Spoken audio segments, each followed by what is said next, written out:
चलिए ये नहीं हो, ये डिलीट हो जाता, कोई बात नहीं। तो इस क्वेश्चन में आपने देखो फिगर आपने बनाया, after making a solid is in the shape of a cone standing on A hemisphere है। आपका सबसे बड़ी बात है सोचने वाली बात और समझने वाली बात कि बोथ ईयर रेडाई भी, दोनों की रेडाई, यानी कि इसका मतलब ये स्टैंडिंग का मतलब सर माउंटेड का क्वेश्चन है। तो radii of cone is equal to radius of hemisphere और equal to radius of cone हो गया आपका, ये 1 सेंटीमीटर है। And another thing is height of cone, ये जो कोन की हाइट है ये इज इक्वल आपका इक्वल टू द रेडियस आपका 1। तो यहाँ पे मैंने आपको पहले ही आपको बता दिया कि जब भी एक के ऊपर एक रखा हो तो उसमें आपको वॉल्यूम निकालना हो तो प्लस होगा, अगर ये पोजीशन इसके अंदर होगी तो ये माइनस होगा, याद रखिएगा। Is it clear?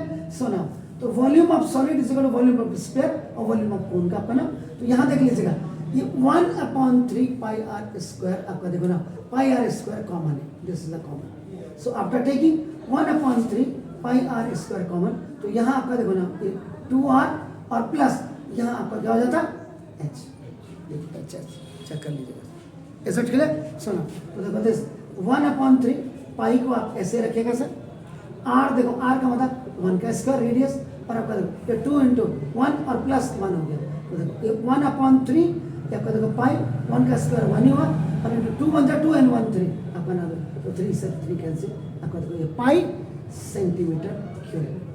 इस क्वेश्चन में क्या था, इसका मतलब find the volume of the solid in terms of pi होगा, तो आपका ना ये पाई के टर्म्स में दिस पाई सेंटीमीटर क्यूब, ये आपका आंसर है। Is it clear? सुनो अब इसमें क्या करना, कुछ आप क्वेश्चंस करने की कोशिश करिएगा, then I will tell you.